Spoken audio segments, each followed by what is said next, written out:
Hey everyone, this is Sally from Matrikas, and I'm super stoked today because we are here with Lisa Vee, who is a business coach for birth workers. Hey Lisa, how's it going?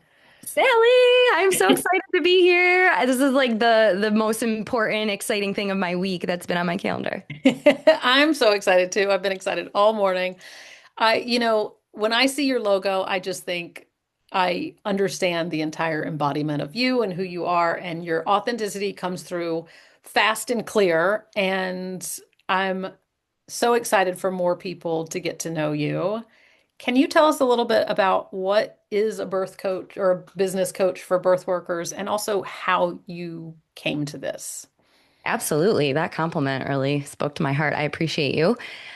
So I really come from a corporate world, believe it or not. And I used to hide that and I used to kind of like not want anyone to know. But I have kind of learned that that's what gives me a little bit of an edge.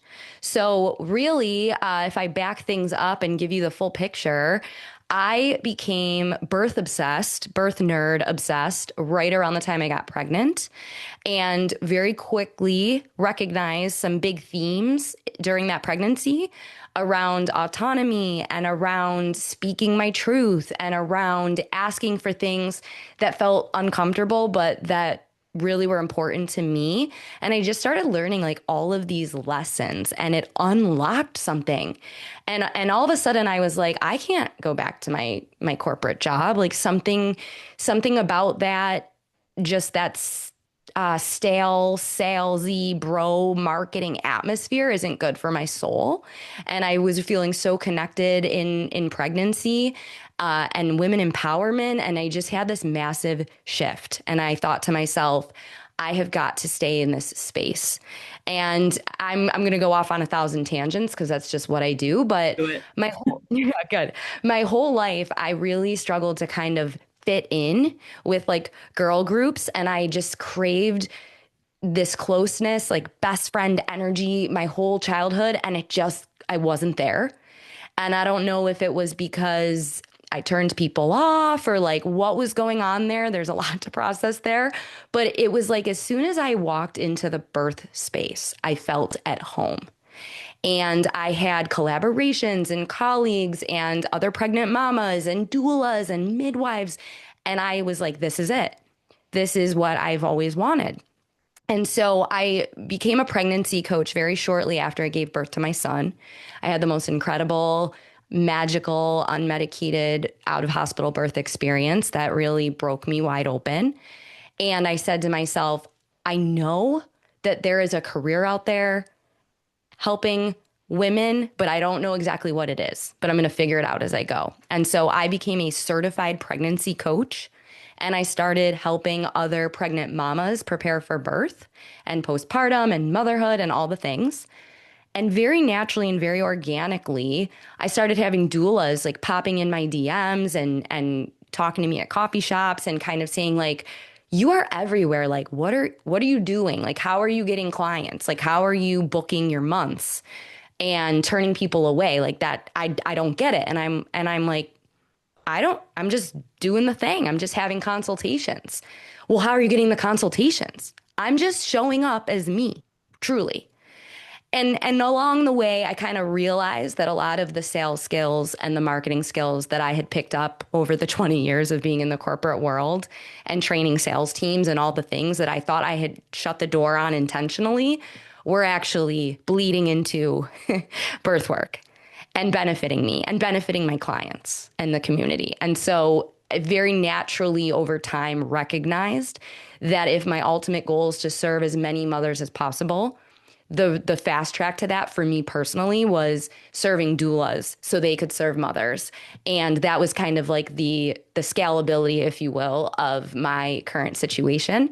And now I 100% of the time help doulas build bold brands and show up as themselves and get vulnerable on the internet and in their local communities and really like call in their perfect clients. And with that comes, asking for the sale and asking for enough money to sustain their incredible work.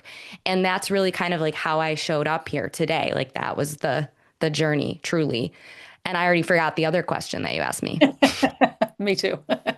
Okay, cool. But it does lead me to another question. I sit in rooms all the time with all sorts of birth professionals, but especially with doulas, like you can hear them say in one breath, they want to serve the underserved population, and in the other breath, they are burnout and upset that they're not making money.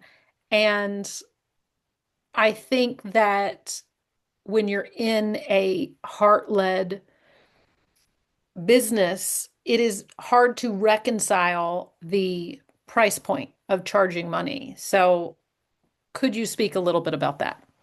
Yeah, I definitely think that so many of us, myself included, we're human. And as women specifically, I feel like there's a ton of conditioning that we have been raised. We've been taught that being good means being selfless, not profitable. We've really been taught to associate selling and transactions of that kind with like manipulation and service being so far from actually making an income that you could live off of, when really at the end of the day I always say, like, you need to sell in order to serve, and service truly is sales, and it's very intertwined. And I just think a lot of us have trauma around being told we're asking for too much, and maybe even the exposure, maybe even the fear of having a spotlight on us, and the fear of success because we're not used to it or we're not comfortable.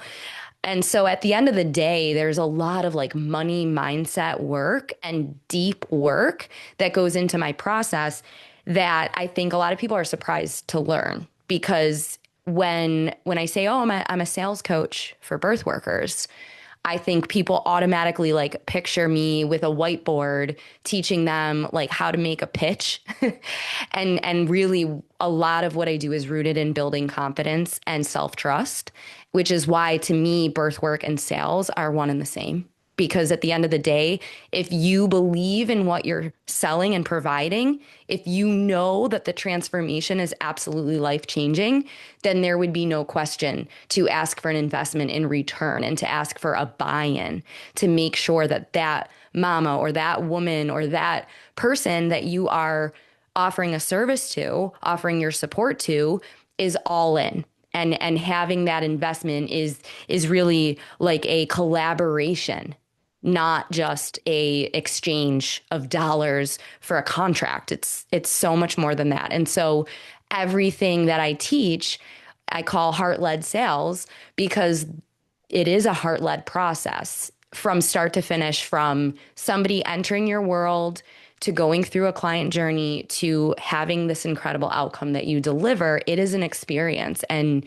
it just fires me up. And so I think a lot of us really struggle with dollars and cents and money conversations. And so I try to dismantle that the best that I can, because once you really do reframe your mind into, oh, well, sales is service. Now most birth workers can get behind that and feel good about that and not feel like they're taking something from someone. Right. And so many things to say about that. When I was a massage therapist, people would come in and they would say, "Oh, is there anything we can do to lower your prices? Because, I just can't afford to come in as often as I want." And I would see their nails done and their hair done and their Gucci bag. And I'm like, is it the price? Or is it the value? Is it that you don't see this as valuable? I think we have to come from a different place when we are not not just exchanging money for widgets, right? This costs this. When your service in general, services can be negotiated. But more than that, when you are a female in service and when you're treating a female population, generally speaking, the culture says you don't deserve money, don't charge money, how dare you ask me for money. There are plenty of nonprofits that are out there working. There are plenty of people that are giving away stuff. I love that you are so bold and so brazen about something, which is crazy because why is it even bold and brazen to ask to get paid? But you are out there and your existence is giving everyone else permission to ask. And That warms. smart. Yeah. And I really appreciate that. Something that we've discussed before is I always tell people like be brazen with your ask. I don't know what you need. I don't know who to connect you to. If you're secretly sitting around going, I'd really like a speaking opportunity. People ask me all the time for providers to speak or to be on their boards of a product or whatever. I don't know if you want to do that or not. If you're looking for certain opportunities, tell people. That's how you make things come true. You ask. It's true. It's so, so true. Let's make it easy Yeah. to connect the right people to the right support. We have to make it easy. We know the world we live in, right? Like you need to not only make it easy, you need to remind someone 1,500 times. You need to kind of hit them over the head with it very lovingly because that is just how our society functions. So I'm with you 100% on that. Now, I suspect that you just are who you are, and this is who you've always been, and this is just your personality. But is there anything that you have had to work through in your business? Absolutely. I tell a lot of stories because it's hard for me to kind of articulate like where certain aspects of who I am come from and it always ends up in a story. And I will tell a story. I think I wasn't planning on it, but I will. One of like the earliest memories that I have was I was in second grade. I think I was like 8 or 9 years old, and I'm in chorus class, and the whole class is singing, and the teacher's on the piano. And this piano had like 3,000 stickers on it. It was kind of ridiculous. It looked like one of those cars with like 100 bumper stickers. And her name was Mrs. Carroll. And she like abruptly stopped the class and said, "Lisa, you are way too loud and you are drowning out all of the good singers." And I have always been someone, and even as a child, where it was really hard to embarrass me, but she was successful. And it literally like it broke my 8-year-old heart. And I never sang again, truly. And I'm a dancer and I did some acting in my day, and I was never a triple threat because I wouldn't even audition for a singing role. I am pretty bad, but at the same token, it's like that was absurd, right? But back then, it kind of like I had these experiences where I was like, "You're too much, Lisa. You're too bold, Lisa. You're attention seeking, Lisa. Why do you always have to be in the spotlight, Lisa?" And whether it was coming from my ex-husband or whether it was coming from that chorus teacher or whether it was coming from a people pleaser in my big Italian traditional family, like wherever it was coming from, I started to believe it. And it's hard for me to admit that. And I think that people see me sometimes or meet me and assume like I've always been super confident or like had a backbone, but no, actually. I feel confidence as is just like sales skills, which is those are learned and practiced. And so, you ask like what did I have to work through? I have always worked hard to kind of like check in with myself and be like, is this you being you? Are you being too much for somebody? If you are too much for someone, are you okay with that? And can you accept that and move on and continue to blaze your own trail? And I've had to do a ton of work around that. And I think that I come across birth workers all the time, whether they're my clients or a perfect stranger that I just met and we're in a conversation. Well, Lisa, I'm really afraid that if I say this thing, it's going to offend XYZ, and I don't want to hurt anybody's feelings. Or if so and so sees this belief of mine, I think they're going to think differently of me or judge me.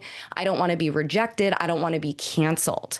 But if we live our lives through that fear, then I believe we're walking around with a mask. And so I have this very deep theory that if we are selling from a place where we are wearing a mask, you better believe that is going to be a very hard conversation to convert. You better believe that your chances of signing that client or getting a contract or whatever it is that you sell, your offer, it's going to be an uphill battle until you take off the mask and be your authentic self because they are buying you. I know you've got a product or a program or a course or a service, but they are buying you. And when we can really step into this is me, this is who I am, this is what I stand for unapologetically, I promise you, you will start to sell more. You will start to attract your ideal clients and everything starts to build momentum. I'm all about everything I do is in motion. and it is a snowball effect. And I know you know that well, Sally, because what you have built and the growth that I've seen you have since meeting you is proof of this fact. 1000%. And look, there, is it Dita Von Teese that said, maybe I'm misquoting, but she said, um, you can be the juiciest peach in the orchard. And some people are not going to like peaches. That's just fact. First and foremost, we have to get over people not liking us. I got over that very early because there's a lot of people that don't like me. Um, I have a mouth on me. I just do. I have a hard time filtering. The older I get, the more that filter really thins. I But like yeah, I see things and I say it. I just always have. I've always pointed things out. People generally don't like that. And I won't get on like a terrible feminist rant, but our culture is designed to keep us quiet and small and watered down and palatable so that we are tasteless and bland. And first off, that's just uninteresting. It's just not a place where I want to live. I love loud people. I love people who are authentically themselves and are just living their life, whoever they are, and can admit that's who they are, and they live out of that way. Even if that person and I don't necessarily want to spend time together or get together, I very much appreciate that people are who they are. And I just, I see you as very authentic, and I can absolutely understand that story. I was also told that I was too much a lot still. And I'm like, great, cool. it. And for us now. Yeah. Listen, I'm not everybody's cup of tea, but I might be your shot of whiskey. That's Love who I that. I love it. I love am. that. I had a thought. I had a thought too, like if I'm being perfectly honest, there was another thing that I had to work through. And the reason I'm gonna like share this is because I think that this is something a lot of women will resonate with. You tell me. But I think that when we talk about sales, we subconsciously think about rejection and almost like they're one and the same. And so I had to do a lot of work, and it's very related to the being too much and the not enough and all the things, but I had to do a lot of work around when someone says no, that I don't have to attach my worth to the outcome of that situation. I seriously want for so many of us, for all of us really, to unhook the two. Your worth is not the same as the outcome of a sale. And if we can shift that and realize that selling is just leadership at the end of the day, it is truly guiding someone toward something they told you that they wanted and helping them say yes to themselves, we can do a better job of really detaching from that outcome and removing the pain that is associated with rejection. So to me, it's kind of like all one and the same, but I truly believe that like when we focus on the mindset around that, we can take bigger, bolder steps in the right direction for sure. 100%. So I remember listening to this podcast, and I don't remember where it was or who it was, but they talked about getting your no's and reframing exactly what you just said, reframing the no as like it's not a rejection. It might just be a not now. Mm. It, especially if you're a trailblazer and you're doing something new and you're the one of the only people or the only person doing what you're doing, this is new information to people. I talk to people all the time, and sometimes it takes them a year to come back to membership. Sometimes it takes them an hour, a week. Okay. I'll look and be like, when did we talk? That was a while ago, but this is new. There hasn't been this before. So of course, it's new information that you have to filter. But this podcast talked about getting your nose, and there was a Girl Scout troop, and the leader of the Girl Scout troop, they were selling cookies outside the store, right? And they were all like, "Oh, they said no," and then they were scared to ask, and she said, "I want each of you to get 100 no's." And they did. They were like, "I gotta know, I gotta know." They were so excited, and it took away the fear of asking. And they made record sales that day, like blew all the records out of the water, right? Because it, it's not a bad thing to get a no. A, you got experience by asking. Absolutely. B, you have an opportunity to be curious. May I ask, maybe you're getting several no's in a row and you're like, maybe my offer is not where it needs to be. Maybe there's something people are looking for or the language around it, whatever. It's an opportunity to challenge yourself and figure out what it is. It's an opportunity for growth, is all it is. It really is. I always joke that I can go out on a limb and honestly say in almost every situation that I've had more no's than anybody I'm talking to. Like I pride myself on that. I think I like this is not a brag. I think Same. I've sold for a lot of companies. I've clocked in at like over 4.5 million in sales like for myself personally. I have gotten more no's than most. And I agree with that sentiment so much. And we need to detach from the outcome. We need to know our worth going into the sale so that we can detach from the outcome. Yeah. I mean, it's just part of it. I think we've decided that everything needs to be so clean and perfectly boxed. And if it's not perfect, then let's not do it. And do it messy, do it dirty, pitch an outrageous offer. Just pitch something new. Try it. Try something. If you're not trying anything, you're not moving the needle at all on anything, right? We talk about authenticity, right? Like you have to be authentically yourself. I'm sure that everyone has that one thing that they're kind of holding back. If I, then I would, right? Do it. Yeah, you're never going to feel ready. So I think readiness is a myth. I think that we feel more ready as we do the thing, not as we wait until we feel ready to do the thing. Totally. I'd love to hear some interesting questions that you get. Yeah, I get a ton of those. I would say like there's always a lot of questions around the dreaded objections specifically. And I think objections is like a hot buzz topic because so many of us are afraid of the I can't afford it response or I need to think about it response, but then the ghosting that often happens after that. So I find that those are two very triggering, responses when somebody does make an ask. And so I'm just going to talk for a moment about really like how to again reframe what that means. Like I always walk around saying I love objections and people kind of roll their eyes at me. But the truth is, if you are having a sales conversation of any kind, okay, and you are not getting an objection, that means you did not ask. Okay. So if someone is listening right now and the way, let's say you're a doula and you're offering a consultation in hopes of this mama hiring you to be at their in person at their birth. If you kind of wrap the conversation up saying something like, okay, I'm going to email you over a contract and then you can let me know if you have any questions, that is not asking for the sale. And I just need to kind of put that out there because I will often get questions around objections and I will dig in a little bit and find out that the sale was actually never asked for. So when we come up against an objection, I want everybody to say, yay, this is an opportunity. Yay, this mama or this woman or this person is seeing themselves in my offer. They are visualizing me by their side, giving them support or a service of some kind.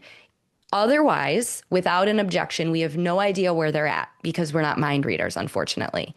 So when I talk about objections, I really, really want to start with the reframe of this is a really good thing.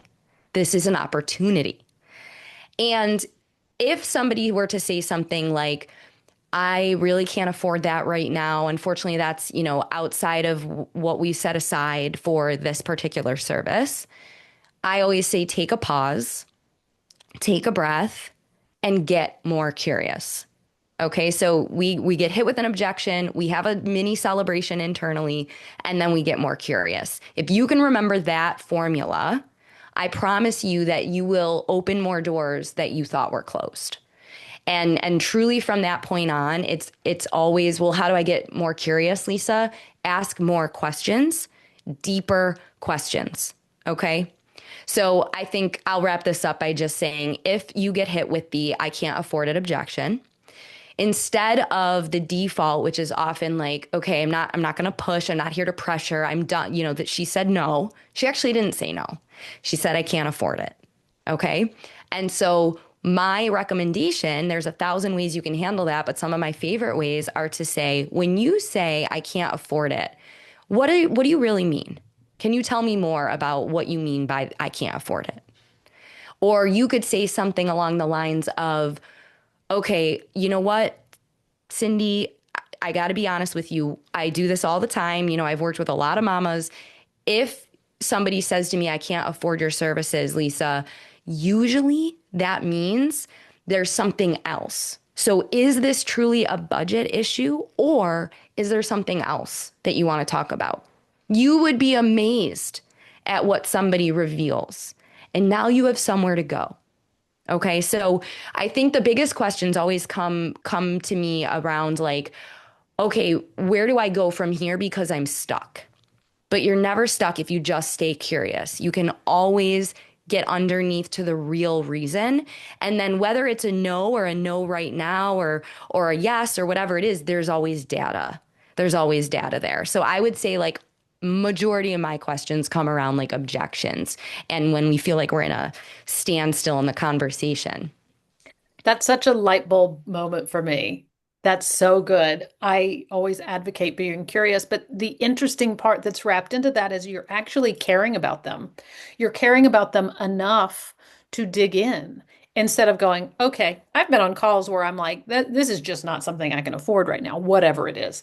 And the people shut down and go, okay, they're real excited and then they visibly shut down and you're like, well, that feels really gross. Like that's not somebody I would have wanted to be. But if they could have said, "Okay, let's let's talk about what that means to you. Let's talk about your outcomes and figure out all of that stuff." So I love that you said that. I think that's such a light bulb moment for me, but that also goes back to that being authentically curious about people and showing that, sales isn't greedy. It really is service, and it is the service of care that you're providing for people. Yeah, and I think birth workers have this incredibly unique skill set. Like hands down can be the absolute best salespeople out there because they know how to hold space, they know how to take pause, they know how to have patience, and they know how to sit and listen actively and hear the other person on the other side. And if you have those skills, I'm telling you right now, you could be the best salesperson there is.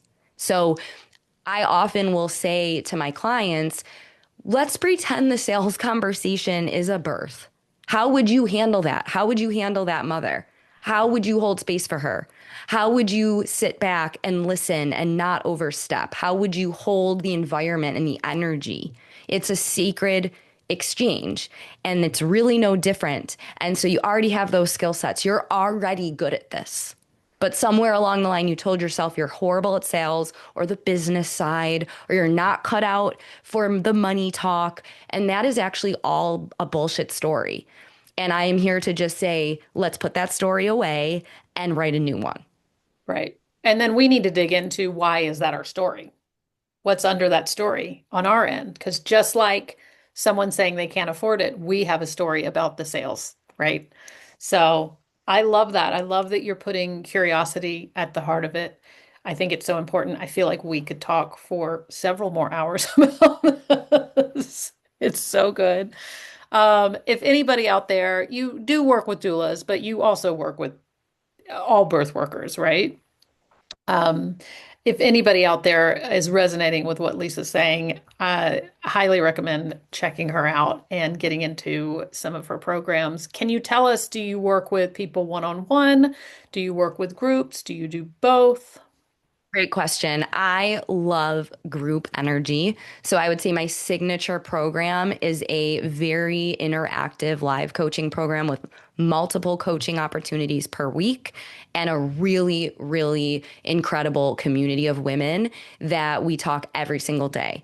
And my favorite part about that is real-time support. I kind of say it's like the 24/7 sales sisterhood hotline. So I will often have birth workers, and I mean, I work with pelvic floor physical therapists. I work with even estheticians, like anybody with a heart-led program or service.